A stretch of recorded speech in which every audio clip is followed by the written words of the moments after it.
Hi, this is Rabbi Young. Thank you for tuning in to our weekly video email. I've been talking to people a lot about calendaring lately, especially the difference between the Hebrew calendar and the Gregorian calendar. Now, the Gregorian calendar is the one that most of us use. It's, if you're watching this when it's sent out, it's the calendar by which today is February 13th. By the Hebrew calendar, today is the 8th of Adar Aleph. Why it says Aleph I'll get to in a minute or two. The difference between these two calendars is that the Gregorian calendar is a solar calendar based on our trip around the sun.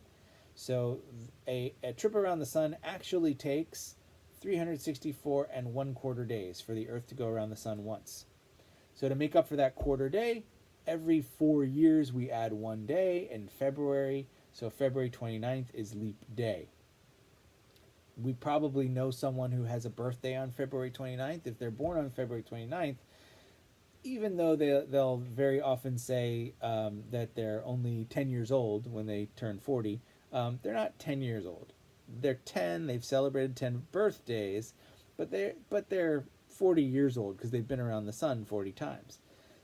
By that token, when someone turns 18 who happens to be a leap baby, someone born on February 29th, they would be allowed to vote, for example, after March 1st, because February 28th, they're not quite 18, but March 1st, they're older than 18. Same with when they turn 21. Anything they would want to do when they turn 21, they would do on March 1st, because there's no February 29th, the year that they turn 21.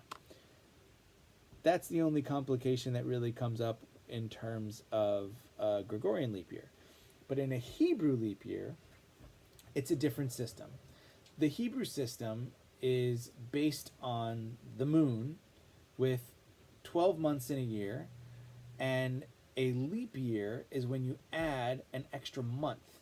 So this is called a Metonic cycle, and every 19 years there are 7 Hebrew leap years.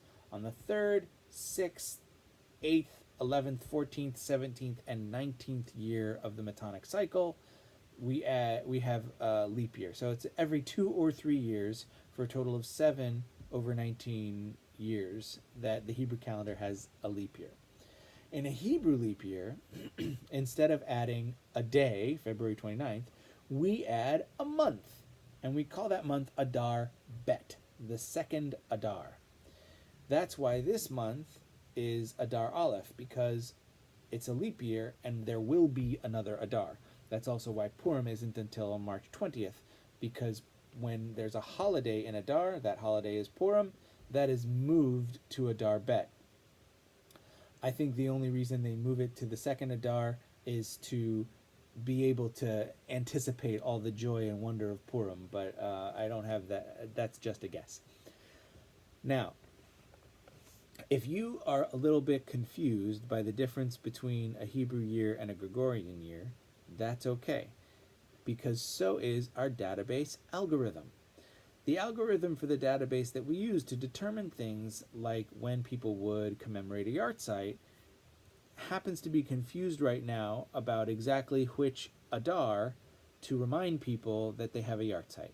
And so notices that we've sent out have said that people have a yahrzeit in Adar Bet, when actually they should be celebrated in Adar Aleph. Some of them are correct, some of them are not correct, and we don't know why some of them are working and some of them are not. So I'm going to try to explain what happens when there is a yahrzeit to commemorate in Adar. Now, if your loved one has died during the month of Adar, meaning there's no Bet or Aleph that year, then the commemoration is always during the first occurrence of Adar.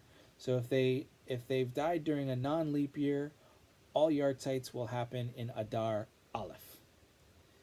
If your loved one dies in Adar Bet, it's not like a February 29th birthday where we just skip the ones where it doesn't happen. All of the commemorations happen during Adar. So when there's only one Adar, we only refer to it by its name. We don't call it the only Adar or Adar 1 and 2, although it could be thought of as Adar Aleph and Bet if it makes it easier. So Adar Bet is kind of a ghost month, and the things that happen in Adar Bet are all celebrated during Adar Adar Stam, as it's called, plain Adar, when there's no leap year. So if you've received a yahrzeit that seems like it's about a month late, it probably is. Please call the office. I've spoken with Sarah and trained her all about the Hebrew calendar, and it was just as confusing to her as it might be to you, so don't worry. We're all in this together. But if you have been sent a yahrzeit notification, it never hurts to double check that we've got the right date. If you think something is wrong, it might be the database algorithm that is making a mistake. It might be the fact that it was entered into the system incorrectly. All kinds of reasons could happen for an incorrect notification, and your communication with the office is critical in helping us fix any mistakes that are happening. So I hope you have learned a little bit about the Hebrew calendar today. I hope that you can teach your friends all about the Hebrew calendar.